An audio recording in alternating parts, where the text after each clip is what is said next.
The network I belong to is very active. It's called Y Network, and it's made of 30 ambassadors, between ambassadors and vice ambassadors. And we, personally, in the region that I represent, my EEN partner has organized 2 meetings. 2 big conferences actually, where we had a very diverse public in terms of age,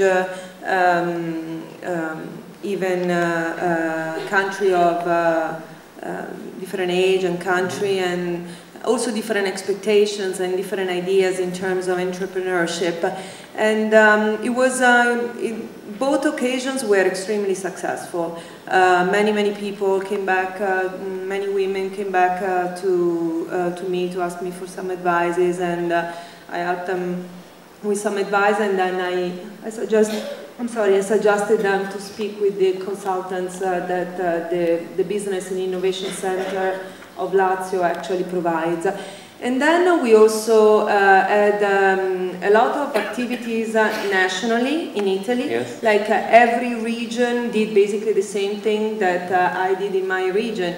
And unfortunately, I also was very busy and I didn't travel a lot. But I went to a couple of these other conferences, and it was always an amazing opportunity to be with the other ambassadors and to meet like different audiences, and also discuss not only business models, but also how we can reach with our requests and our needs the decision makers, the policy makers. Because it's very important when we notice that when policies to help SMEs are made with a very deep and clear understanding of what the SMEs needs are.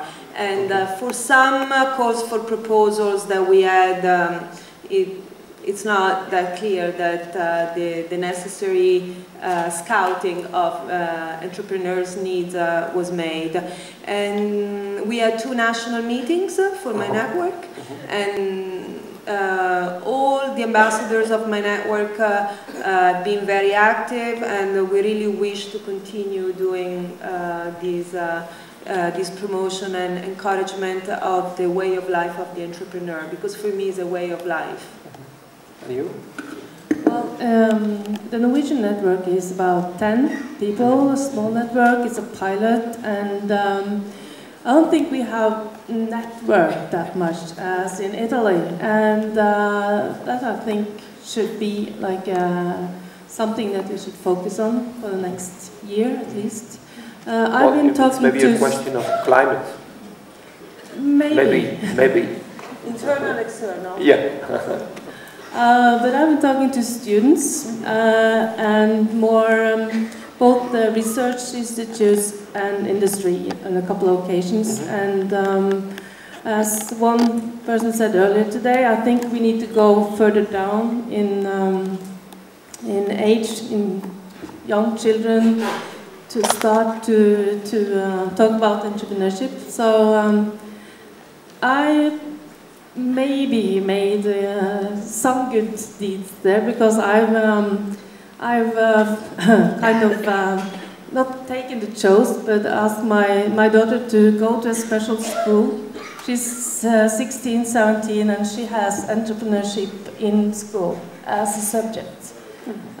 It gives extra hours, so I think that teenagers doesn't like that, but they already learn quite a lot about business plans and everything. So in Trondheim there is one school having one class that gives that opportunity to the children.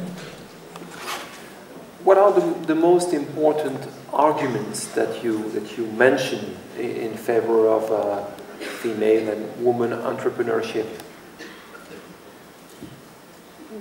What do you usually say? Well, first of all, I say that to be an entrepreneur is a privilege, and it's definitely a very interesting way of life, which sometimes can be fun, easy, and profitable, but it's not always fun, easy, and profitable. And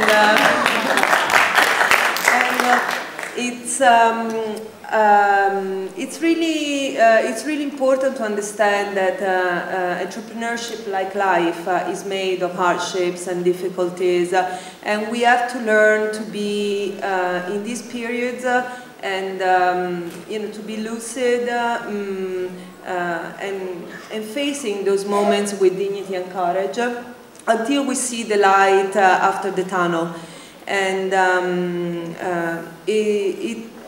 it's an incredible way. I think that being an entrepreneur is first of all a way of constantly growing every day by doing what you're doing. You do not only develop your entrepreneurial skills by doing what you're doing, but you also really develop your human skills. Because being an entrepreneur means having to deal with other people constantly, having to negotiate your needs with someone else who has other needs most of the times. And this negotiation process, which actually for me at the beginning was very hard. I wasn't a good negotiator. And I learned that is really the secret for creating incredible solutions for common good. As I said before, entrepreneurship, if it's done in an honest and transparent way, can be really a nice model for democracy. You use the same arguments? Yeah, I think the most important part for me was that you're able to decide for yourself during both working hours, what to do, what to focus on, and that you also had difficult times. It was not always easy and fun, as you say, but really, if you look at it from above and see if you struggle one day and then you have a very great day the next. So as a total, it should be mostly fun. So of course, we need to think also that these struggles are fun. And then you have the possibilities to control your life and what to focus on for the future. Also working during the weekends, during holidays. But it's nice because at least you choose it, it's true. What is important is to choose.